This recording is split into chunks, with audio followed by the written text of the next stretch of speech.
Salmo 103. Abre a sua Bíblia aí. Vou encerrar hoje o nosso propósito, alcançando os lugares altos. Hoje é a última ministração que faço com esse tema com você. Eu quero ser sucinto e rápido aqui, para que você possa ir embora tranquilo para casa, sem me atrasar. E quero encerrar esse propósito que iniciei já na quinta semana, sexta que nós estamos semana, falando disso, não é? Alcançando os lugares altos, tendo como base a águia, essa ave que nos ensina, que nos inspira muito. Então eu quero falar hoje do ciclo de renovação que a águia passa e que muitas vezes nós também precisamos passar. Talvez essa palavra seja para que você possa aplicar alguns desses ensinamentos hoje em alguns momentos específicos da sua vida. Até porque é necessário nós olharmos para esses exemplos tão práticos e tão simples, mas muitas vezes que nós não nos atentamos e acabamos nos sobrecarregando, carregando alguns fardos. Existem pessoas que elas estão cansadas. Elas não estão cansadas porque ela trabalha demais. Ela está cansada porque ela assume informações demais. E às vezes ela quer dar cabo da vida dos outros também. Quer dar soluções para a vida das pessoas que estão próximas a ela. Às vezes no convívio da casa dela. E Deus não pediu para você ajudar. Deus só pediu para você orar. Mas pelo nosso jeitão brasileiro que nós temos de querer estender a mão para todos, acabamos ocupando um lugar que não é nosso, que é o lugar de Deus. E é por isso que acabamos trazendo um peso excessivo para nós. E todas as vezes que eu falo disso, e não ia falar disso, mas o Espírito do Senhor me move para falar sobre isso. Todas as vezes que a gente se move a colocar a mão onde Deus não quer, onde Deus não pediu, a gente acaba trazendo alguns problemas para nós, como foi com Abraão. Eu sempre falo dele. Por quê? Porque ele quis levar o Ló com ele. Foi uma escolha dele, não foi uma ordem de Deus. E depois que ele carregou o Ló com ele, ele teve inúmeros problemas nessa caminhada. Assim somos nós muitas vezes. Nós queremos colocar as mãos em áreas de pessoas, de familiares, de pessoas que nós conhecemos, onde Deus só quer que a gente ore. Deus só quer que a gente acorde talvez na madrugada e cite o nome daquela pessoa. Senhor, cuida do fulano, cuida da fulana. Senhor, eu estou sabendo do problema que o fulano está enfrentando. Ajuda o fulano, Senhor. Não é o estender da sua mão, não é o dinheiro que você pode emprestar para ela para resolver. Não é isso que Deus quer. Deus precisa muitas vezes lapidar ela, Deus muitas vezes precisa tratar ela, Deus precisa muitas vezes ensinar ela a ser dependente dEle. E como que a gente passa a viver na dependência de Deus? Conhecendo de fato quem Deus é em nós. E como a gente conhece? Provando. A gente ouviu a palavra inicial desse culto hoje, prova e veja. Então a gente precisa provar do amor de Deus, provar da dependência de Deus. Ei, deixa eu contar uma coisa para você. Quando as pessoas olham para nós hoje, aqui na comunidade, principalmente quem não conhece a nossa história, e vê a gente assim, robusto, feliz, bonito, isso é graça de Deus, amém, irmão? Mas vê a gente num prédio como esse aqui, uma igreja grandona, cheia de recursos talvez, né? Muitos equipamentos, as pessoas acham que a gente nada de braçada, mas as pessoas não sabem o que aconteceu há 18 anos atrás, quando a casa foi aberta. Existiram dias, por exemplo, que os meus filhos, quando pequenos, o Vitor tem 21 hoje. Então, quando a igreja nasceu, o Vitor tinha 2 anos. A Débora nasceu na igreja, aqui na comunidade. A Débora é crente do berço, né? Então, as pessoas acham que as coisas sempre foram muito fáceis. Mas teve dias que os meus filhos olharam para mim e falaram assim: pai, eu queria um lanche. E eu não tinha dinheiro para comprar lanche. Não tinha dinheiro para comprar um lanche para eles. Aí nós tínhamos atividades na igreja. Então, quem que a gente socorria? Na casa da avó, da minha mãe ou na casa da minha sogra. E o que acontecia? Eles iam para a casa da avó e de repente ao chegar na casa da avó, a avó falava o quê? Hoje que vocês estão vindo aqui, a avó vai pedir lanche. Justamente o quê? Justamente o que as crianças tinham vontade de comer. Justamente o que as crianças tinham vontade de receber para elas. Quantas vezes, amado, não aconteceu de pessoas ligarem para a gente: pastor, o senhor vai estar onde? É que eu estou aqui fazendo uma comida aqui, queria levar essa comida aí para o senhor. Comida que a gente tinha pensado em comer e não tinha comida provisionada. Deus estendeu recursos para a gente. Mas aí você pode dizer assim: poxa, mas ninguém estendeu a mão para você. Não era estender a mão de ninguém que a gente precisava. A gente precisava provar o amor, o zelo e o cuidado de Deus. Então hoje eu posso sentar com alguém e dizer para ela: aguenta firme, suporta, isso vai passar. Por quê? Porque eu já passei por isso. E eu sei que se a gente olhar para o Senhor vai nos suprir. Aquele moço que está ali, ó, aquele moço você não sabe, ele tem uma cara bonita, parece um anjo. o Lenilson. Você olha para ele, é Bebê Johnson. Mas o Lenilson era chefe da boca do tráfico, irmão. Maconheiro dos bravos. E além de ser maconheiro, ainda vendia para maconhar os outros ainda. E aquele moço pegou Covid no mesmo período que o pastor João. E depois que saiu do hospital, ele não sabe, irmão. Deus enviou gente na porta da casa dele para levar coisa, para levar recursos, para levar finanças, para trazer providência e provisão para ele. O que é isso, irmão? Zelo, cuidado e amparo de Deus. Mas isso você prova como? Você prova vivendo, você prova estando confiado no Senhor, olhando unicamente para Ele, não querendo buscar recursos, não querendo colocar as mãos em dívidas extraordinárias e excessivas, justamente para que a situação passe. Não, Deus quer ver você confiando nele, e Ele vai fazer multiplicar recursos da onde você não pode nem imaginar. Olha para o teu irmão e diga para ele, talvez essa palavra seja para ele, aguenta só mais um pouquinho, fala para ele. Prova só mais um pouquinho, fala para ele. Você vai ver a bondade, o zelo e o cuidado do Senhor. Entende o que eu estou falando? Então, eu quero que você compreenda que Deus, Ele é supridor. Deus, Ele é galardoador daqueles que o buscam. Eu fico imaginando quando o Senhor olhou para Abraão e falou: Abraão, eu sou o seu grandíssimo galardão. Eu sou o seu galardão. Eu sou o seu abençoador. Eu sou a sua fonte. Se você olhar para mim, o que você precisa, você terá. Eu entendo agora quando o Senhor disse para Moisés, quando Moisés questiona e entra num parafuso, num lapso. Moisés não sabia falar, ele era gago. Ele disse: como é que eu vou tirar o povo daquele lugar de dentro? Não. O seu irmão, o Arão, ele vai falar por você. Mas então tá bom, o Arão vai falar por mim. E o Senhor fala para mim, eu falo para o Arão. Mas e se perguntarem quem nos enviou? Diga para eles que o eu sou te enviou. Essa expressão eu sou significa Ani Elohim, significa eu me torno naquilo que você precisa. O que Deus estava falando para Moisés? Diga para aquele povo lá se questionarem, que aquele que se torna no que você precisa te enviou. Eu amo falar essa expressão, porque é tão magnífico. Se você precisa de dinheiro, Ele é o seu dinheiro, Ele será a sua provisão. O Abraão profetiza isso, ele está levando o filho para o sacrifício. O filho olha e fala: pai, eu estou vendo você carregar lenha, eu estou vendo você carregar o cutelo, mas aonde que está o cordeiro? Abraão profetiza o que crê. Ele diz: Deus proverá, ou seja, o Senhor já nos encontra no ponto exato. Eu quero liberar essa palavra sobre a sua vida, ó. Deus proverá, Ele já está no ponto de encontro com você. Aquilo que você precisa está no ponto de encontro em nome de Jesus. Ele se torna no que você precisa. Abençoa quem está perto de você e diga: o seu pai se torna em quem você precisa. Quem teve família boa, pai, mãe, quem teve o privilégio de viver com pai e mãe? Seu pai e sua mãe não faziam tudo por você? Quantas vezes você não caçou uns rolos lá na escola? Você também não prestava muito não, né? Você ficou instigando os outros, aí o cara falou: eu vou te pegar. Aquela outra menina falou assim: te arranca os cabelos lá fora hoje. Aí seu pai foi te buscar. Aí você saiu para ir para casa, saiu do lado do pai. Você sai que jeito daquele dia? Sai grande, não sai? Você sai violento, você sai... mexe. Olha o meu pai aqui. Eu quero que você entenda que se o seu pai terreno, se a sua mãe fez tanta coisa para você, protegeu você tanto, imagina aquele que gerou você, aquele que estabeleceu você nele. Você nasceu nele. Antes da fundação do mundo, você estava nele. Ele plantou você no ventre da sua mãe, para que você pudesse cumprir uma carreira linda, uma missão extraordinária aqui. Então, se Ele é Pai, Ele vai suprir você para aquilo que você precisa. Bate no peito assim, ó, e diga isso. Você precisa desse carinho hoje. Diga: o meu Pai está cuidando de tudo. Ah, meu Deus, essa palavra é para alguém. Diga para o irmão: o seu pai está cuidando de tudo. Faz um fundo de um pai que está cuidando de tudo. Faz um fundo de um pai que está cuidando de tudo. Eu não vivo pela vista, não. Eu vivo pela fé. Então Deus proverá. Deus proverá.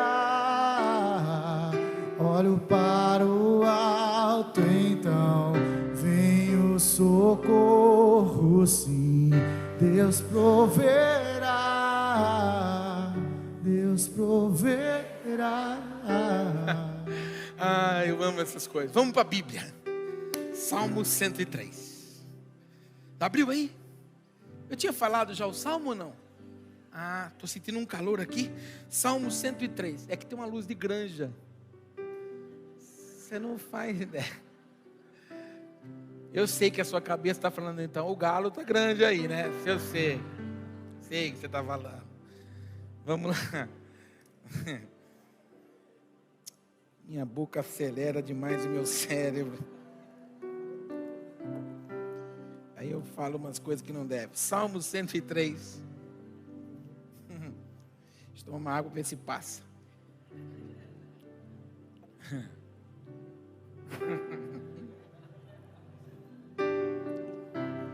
Depois eu fico assistindo, eu fico me batendo depois. Eu falo, por que você foi falar um negócio desse, rapaz? Eu vou falar para você uma coisa. Salmo 103. Para de rir, né? Salmo 103, verso 1. Bendiga o Senhor a minha alma. Bendiga o Senhor todo o meu ser. Bendiga o Senhor a minha alma. Não se esqueça nenhuma de suas bênçãos. Repete comigo, que a minha alma não se esqueça de nenhuma das bênçãos do Senhor. Olha para o teu irmão e diga, você está aqui, porque você é reflexo das bênçãos do Senhor. Fala, foi o amor do Pai que te alcançou. Fala, e as bênçãos do Pai têm nutrido você todos os dias. Bendize a minha alma ao Senhor, bendize a minha alma ao Senhor. Não se esqueça nenhuma de suas bênçãos. É Ele que perdoa todos os seus pecados e cura todas as suas doenças. É Ele que perdoa os seus pecados. É Ele que anula toda sentença de acusação. É Ele que tirou todo o fardo de acusação. E é Ele que cura todas as suas doenças. Ele é o Yahvé Rafá, o Deus de toda cura, de toda restauração. Aí o texto continua, que resgata a sua vida da sepultura. Lembra de onde você estava? Lembra onde eu estava? Lembra onde nós estávamos? Se não fosse o Senhor uma hora dessa, talvez alguns de nós já estaríamos na Frederico Ozanam 1500. Sabe onde é esse lugar? Cemitério. Se Deus não tivesse estendido a mão, nós estaríamos talvez num lamaçal de pecado, um lamaçal de trevas. Alguns talvez perdidos nas drogas, nas bebidas, na prostituição. Alguns nos medicamentos ao lapso da loucura. Mas foi o Senhor lá, anulou toda aquela sentença de acusação, gerou transformação, estendeu as mãos. E um belo de um dia, eu e você, diante do Senhor, nós dissemos a Ele, Senhor, eu reconheço que o Senhor é o Senhor da minha vida. Ele muda o cenário, altera toda a situação e nos faz outra vez inserido no corpo de Cristo, para que pudéssemos ser chamados de filho. Olha para o teu irmão e diga, você é chamado de filho. É Ele que cura todas as suas doenças, que resgata a sua vida da sepultura e o coroa de bondade e de compaixão. Porque você lembra quando você não era crente, você era uma zica. Olha para esse irmão e diga, antes de você se converter, fala para ele, você era uma zica.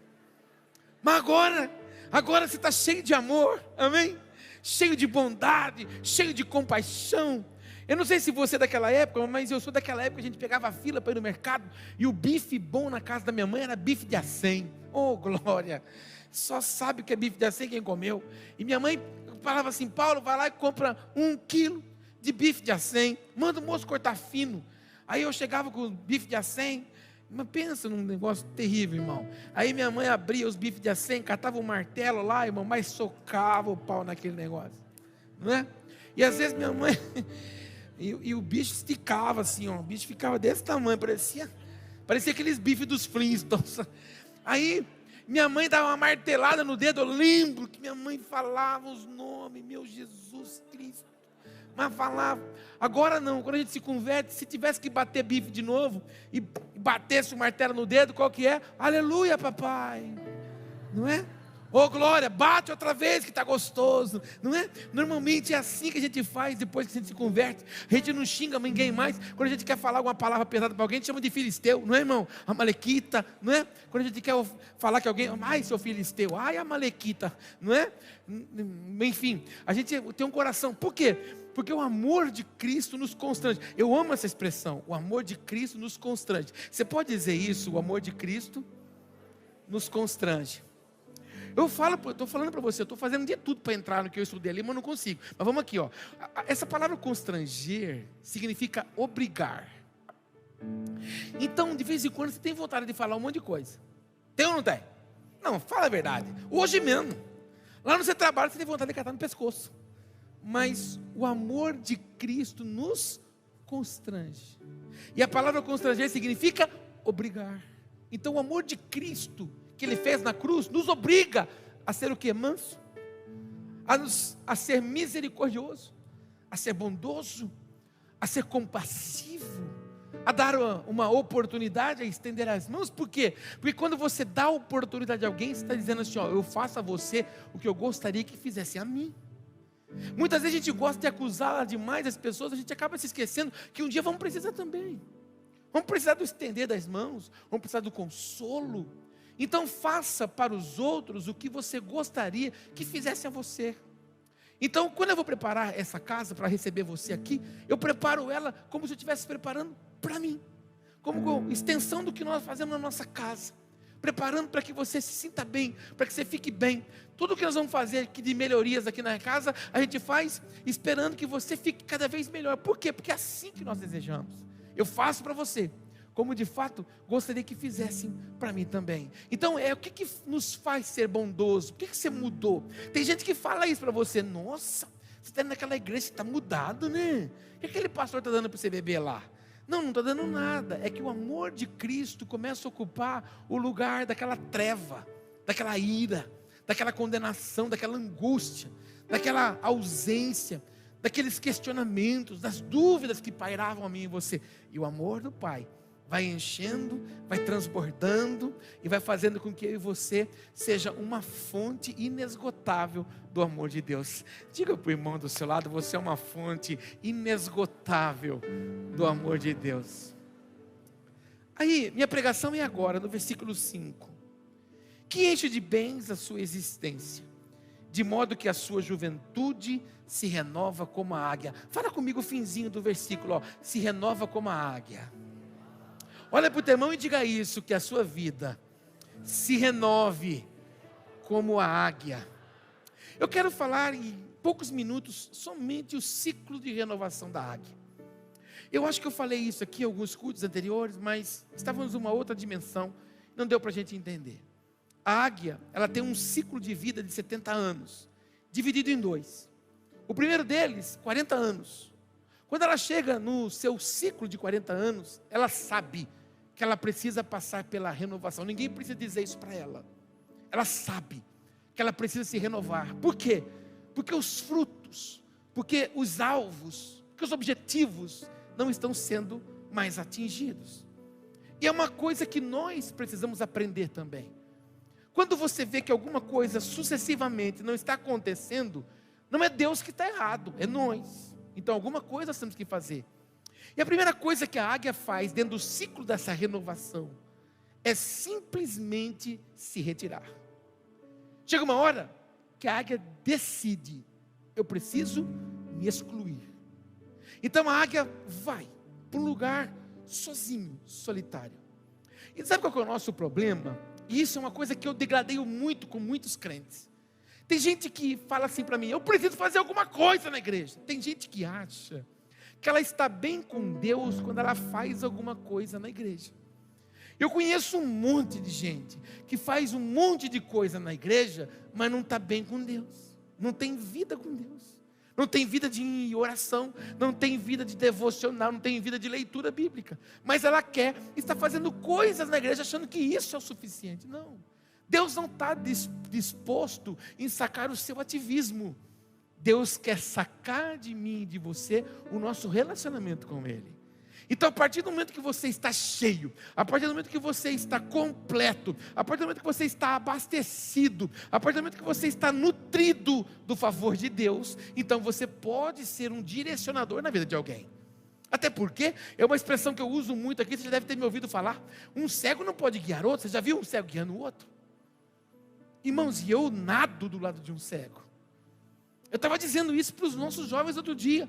Uma juventude que muitas vezes reclama que está cansado. Eu nado toda terça-feira, toda quinta-feira, do lado de um menino de 12 anos, cego. E o menino bate recorde atrás do outro. O menino, a cada prova que está indo, é um recorde atrás do outro. O professor disse para ele hoje: tira o seu passaporte, porque daqui a alguns dias você já vai estar na seleção brasileira para você participar das competições fora do país. O menino nada de uma velocidade incrível, cego. O menino sabe aonde está a raia dele. O menino sabe com o toque da bolinha na cabeça. O menino se troca, o menino toma banho, tudo sozinho. Ele entra e sai do vestiário sozinho. Ele baixa música no YouTube. Ele manipula as coisas na internet, cego. Então, eu quero que você entenda que um cego não é capaz de guiar o outro. Um cego precisa que alguém esteja direcionando caminhos. E muitas pessoas estão cegas. Elas querem ser direcionadoras das outras pessoas, mas na verdade acham que é o suficiente. Estou fazendo alguma coisa na igreja, mas está vazia. A águia, ela entende que o primeiro momento dela é interromper totalmente as suas atividades. Tem hora, querido, que não é o muito fazer. Tem hora que é necessário muito ouvir. Por que nós fomos semana passada e ficamos uma semana inteira numa conferência, passeando? Tem gente que acha que foi isso. Eu até recebi mensagem de pessoas: e aí, tá bom o passeio? Não fui passear, fui aprender. Eu fui sentar, porque quem não está apto para ouvir, não é apto a falar. Isso é uma necessidade nossa. Quem não escuta, quem não se põe a ser discipulado, não está pronto para discipular. A águia entende então que chega uma hora que ela tem que interromper tudo. E eu peguei uma frase que eu amo muito ela: ativismo sem santidade gera trovões, mas não traz chuva fresca e nem restauradora. Tem gente que corre, mas ela não gera uma chuva, ela só gera dor. Está cansada, reclama, murmura. Não, quando nós estamos fazendo dentro da vontade de Deus, nós somos usados pelo Senhor e geramos uma chuva que gera frutos nas pessoas que estão ao nosso redor.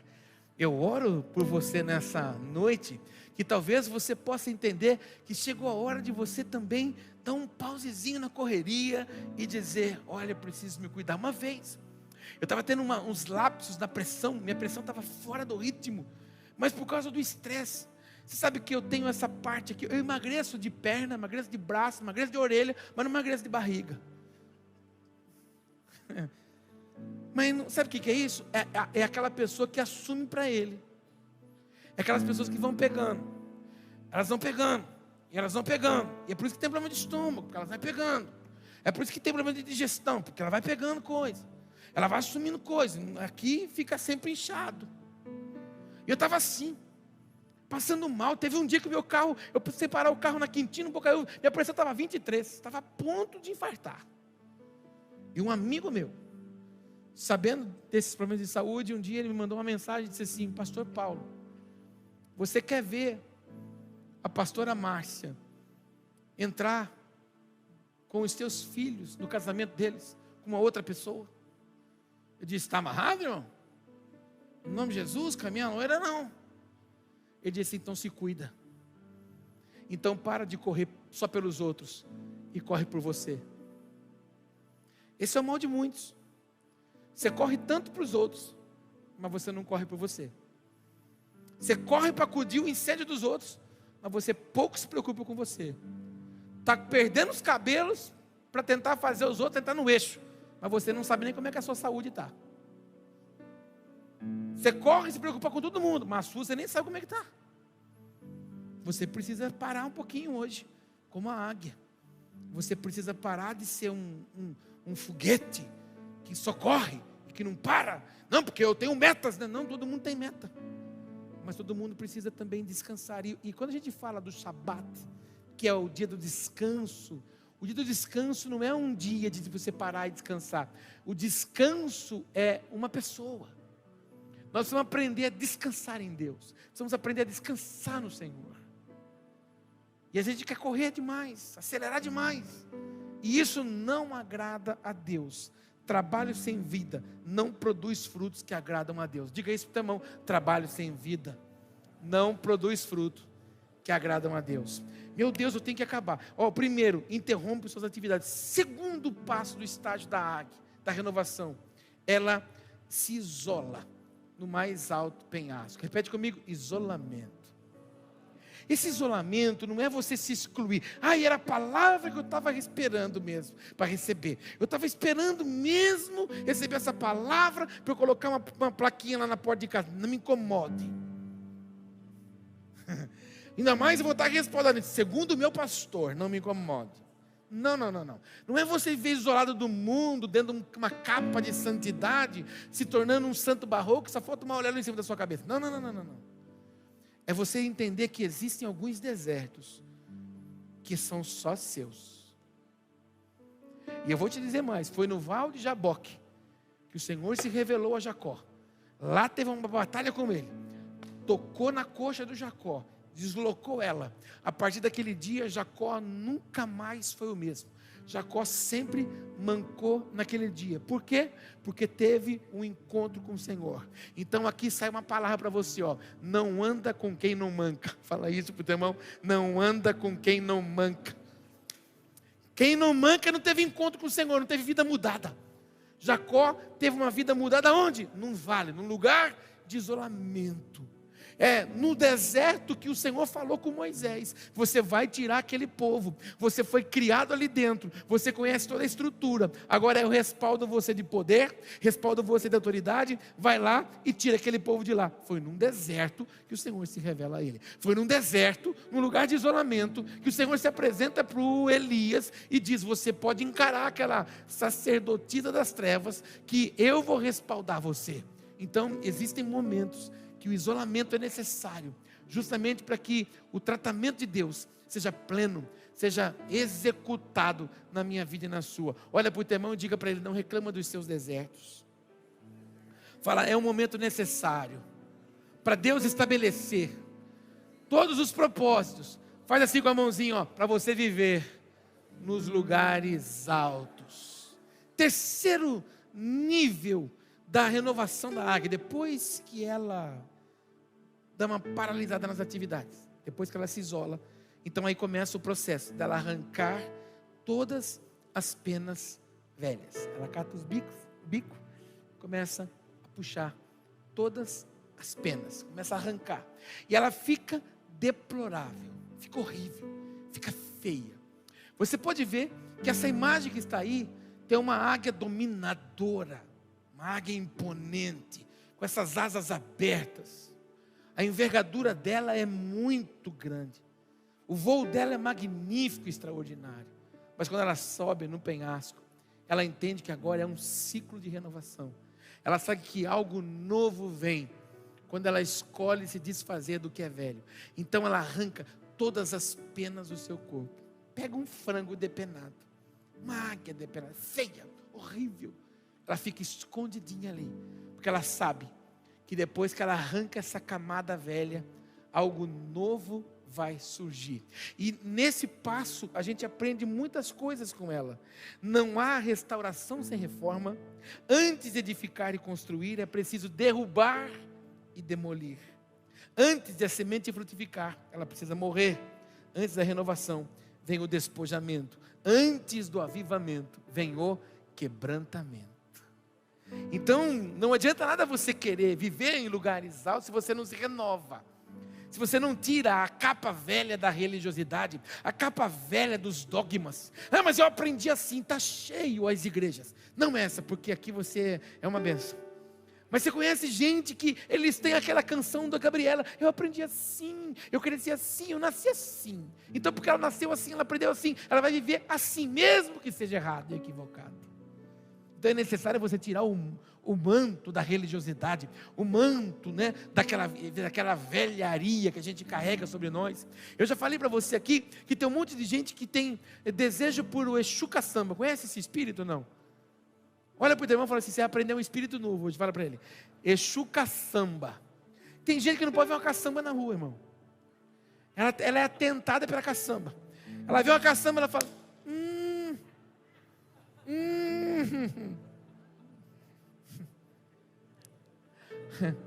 Ela põe a mão na caçamba e fala: oh, papai, que mistério é esse? Então, tudo que é sucatagada, ela quer levar. Então, preste atenção. Eu não estou querendo falar isso para te ofender. Mas quando você entra num ciclo, que você repete as mesmas coisas todos os dias, significa que você nunca está apto para se renovar. É igual aquelas pessoas que você vai falar com ela, a única coisa que a boca dela fala é justificativa. Quem se justifica não quer mudança. Quem se justifica não quer se arrepender, irmão. Porque ela já está com o mecanismo de defesa pronto. Ou ela tem que acusar alguém, ou ela tem que colocar uma justificativa porque ela está fazendo aquilo. Ela não quer mudança, ela não quer o novo. E só acessa novo quando você prova novo. Você já sabe, eu já contei para você. Eu falei para minha esposa assim, ó, quando eu me casei: eu não uso jeans. Eu só uso roupa de linho. Ela disse: fique com a sua mãe. Porque comigo eu vou usar jeans. Eu falei: não vou. Ela falou: vai. Eu falei: não vou, eu abomino jeans. Eu amo jeans. Eu amo jeans. E abomino linho. Amém? E eu falei para ela assim: ó, eu como tudo que você colocar na mesa. Só não como beterraba. Ela falou: você não come o quê? Eu falei: não como beterraba. Ela falou assim: por que você não come? Eu falei: porque eu não gosto. Você já comeu? Eu falei: eu não comi. Mas também não estou com vontade de comer. Eu não vou comer. Irmão, eu amo beterraba. Amém? Então, esse é o nosso problema. A gente quer renovação, mas não quer atitude nova. Quer renovação, mas não quer pagar o preço de tirar as penas velhas. Quer renovação, mas não quer abandonar costume. Quer renovação, mas não quer abandonar práticas. A águia sabe que ela tem que subir, e é ela que tem que tirar. Não vai vir ninguém pagiar ela: ô vaso, eu vou orar por você. Não tem vaso para orar não, irmão. Lá é a águia que tem que arrancar, é ela que tem que padecer, é ela que tem que sentir o ciclo da renovação. Eu profetizo ciclos de renovação sobre essa casa, em nome de Jesus, sobre áreas específicas da sua vida hoje, em nome de Jesus. Olha para esse irmão e diga: chegou a noite de você arrancar as penas velhas. Fala para ele, porque algo novo vem aí, em nome de Jesus. Quem recebe essa porção? Quarto, e vou acabar. Falta só mais uma. Depois que ela arranca a pena, agora ela sabe que ela tem que arrancar o bico. Ela pega o bico e tá. É que mesmo ficaria que nem você, sem dente. Boca murcha, a farofada e a farofa. A águia fica deplorável, arrebentada. Ela sabe que ela tem que tirar esse bico. Por quê?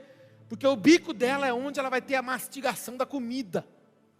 É onde ela vai sentir o sabor das coisas. É onde ela coloca na boca, depois que ela pega com as garras, ela põe na boca a sua caça. Então ela sabe que ela precisa renovar. Ela precisa renovar o ciclo de paladar. Então ela quebra, para que venha um outro novo. Então ela fica com aquela cara toda arrebentada, sem o bico dela. O que você quer dizer com isso, pastor? Nós sabemos que nós também precisamos mudar a nossa boca. Nós também sabemos que nós precisamos parar de falar algumas coisas. Se tem um povo, irmão, que tem promessa para se cumprir na vida dele, somos nós. Mas se tem um povo também que se auto-amaldiçoa, somos nós. Ah, porque não deu certo. Ah, mas porque eu sei, eu nasci para sofrer. Já abre a boca para falar. Aí deu uma rusguinha no casamento. Está vendo? Não devia ter casado com essa praga. Isso aí é um castigo na minha vida. Abre a boca. Aí no trabalho não deu certo, deu um probleminha. Eu sabia, isso aqui está me matando, isso aqui está me matando aos poucos. Eu vou morrer, vou infartar aqui nesse lugar. Vai morrer lá mesmo, vai morrer. Já faz um planinho funerário. Vai na da família, no luto paulista. Mas enfim, porque a boca fala. Inclusive, pastor, estou preocupado já. Por quê? Semana de pagamento, me dá estresse. Porque a semana que eu vou receber pagamento, não vai dar para nada. Pronto, não dá. Não dá mesmo. Você vive falando isso, sua boca só fala isso. Aquela micharia que eu ganho. Isso, você ganha na micharia mesmo porque você fala. É assim que você vê. É assim que a sua boca pronuncia. Esses filhos, Deus o livre. Não, primeiro que você quis fazer, né? Mas enfim, então está lá agora. Esses filhos, não, esses filhos são uma bênção. Os filhos são herança do Senhor, são bênçãos de Deus na minha vida. Bendito seja o nome do Senhor. E eles alcançarão o que eu não alcancei. Eles vão pisar onde eu não pisei. Eu oro todos os dias pelos meus. Eu falei para os meus filhos, olha, vocês vão alcançar o que eu não alcancei, vocês vão pisar onde eu não pisei, e isso está acontecendo, irmão. Eu fui pegar o primeiro avião na minha vida com quase 30 e poucos anos de idade, aquele ali com 19 anos já foi para Portugal, fez a viagem internacional. Minha filha, nem 18 fez ainda, já passou de avião um monte de vez. Eu com 18 anos não sabia nem que era avião. Então assim, estão alcançando, eles estão acessando coisas, estão se relacionando com pessoas que eu jamais imaginei na minha vida. É assim que Deus faz com os nossos filhos. Por quê? Porque a nossa boca profetiza sobre eles. Eu profetizo um ciclo de renovação nos seus lábios. Nessa noite, em nome de Jesus, você não será mais chamado de murmurador, nem de reclamador. Sua boca não vai falar mais palavras torpes. Da sua boca vão sair cânticos de júbilo e de vitória ao nosso Deus, em nome de Jesus. Bota a mão no ombro do teu irmão e fala para ele: receba um cântico novo hoje, nos seus lábios, em nome de Jesus. Você pode aplaudir Jesus?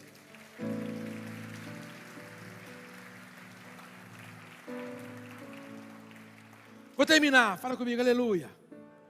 Quinto e último estágio da renovação. Esse aqui, ó. A águia bate as garras na rocha. Ela pega as garras e começa a bater, até aquela unha velha quebrar, até o sangue aparecer. E ela afia as suas garras. Sabe por quê? Porque as suas garras, além de ser o poder de tomar a sua alimentação, também é o mecanismo de defesa dela, para se defender dos predadores. Eu e você também precisamos renovar a nossa armadura. Nós também precisamos renovar a nossa armadura espiritual. Nós precisamos todos os dias reposicionar essa armadura, acertar o cinturão, tomar o escudo, o capacete, ajustar as sandálias, a preparação do Evangelho. A gente tem que estar o tempo todo se ajustando, porque todo lugar que você vai é um campo de batalha.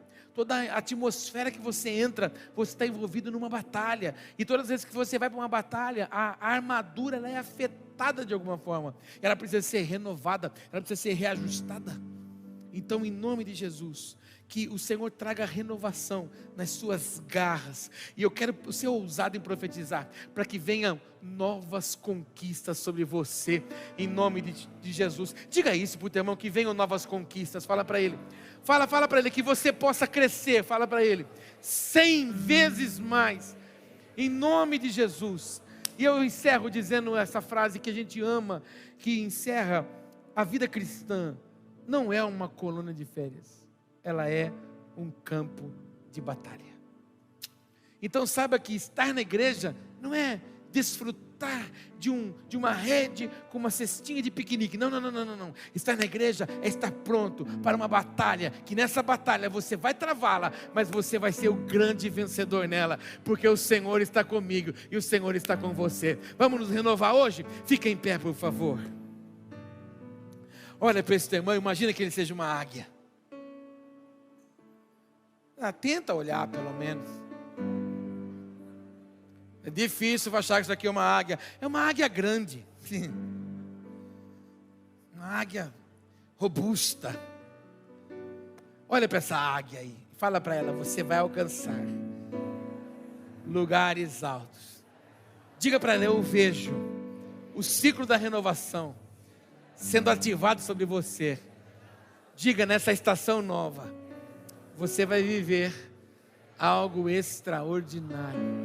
Fala de novo para ela. Algo extraordinário. Ei, olha para mim. Olha para mim. A águia, quando está nesse estado, todos os demais aves, quando a vê, fala, ih, acabou para ela. Mas depois que o ciclo começa, ela tem mais 30 anos de voos altaneiros e de encarar a tempestade acima dela. Eu quero dizer para você que estão tentando colocar ponto final, aonde Deus só está começando uma obra extraordinária sobre você, em nome de Jesus. Diga para o irmão do seu lado, as pessoas vão se surpreender com você. Fala para ela. Fala, as pessoas vão ficar perplexas com você. Fala para ela. Bota a mão no seu coração. Pai, obrigado por essa noite. Obrigado por esse tempo que nós nos debruçamos sobre esse tema, Pai, de alcançarmos os lugares altos. Hoje nós nos submetemos à renovação. Aprendemos com a águia. É necessário sim, Senhor, muitas vezes pararmos com o ativismo. É necessário compreendermos que os desertos fazem parte da preparação que o Senhor tem para nós. Senhor, nós queremos sim, Pai, arrancar as penas velhas, arrancar os dogmas velhos, os velhos conceitos que nos impedem, Pai, de acessar aquilo que é extraordinário. Senhor, afiamos hoje, Pai, o nosso novo bico. Nós afiamos, ó Pai, um novo paladar. Nós afiamos agora, Senhor, as novas palavras que sairão dos nossos lábios. Palavras de poder, palavras de conquista, palavras, Senhor, de adoração e de louvor ao Senhor. Ajustamos as nossas garras para um tempo novo, Senhor, de defesa para com o nosso inimigo, mas também para a conquista diante daquilo que está sobre nós. Eu profetizo, Senhor, essa renovação sobre esta casa, sobre esses filhos, sobre estas filhas, e que eles sejam surpreendidos pelo teu cuidado, pelo teu amparo, pelo teu zelo, e nós os encontraremos nos lugares elevados que o Senhor tem para nós. E assim nós celebramos o teu nome, adoramos o teu nome nesta noite e cantamos.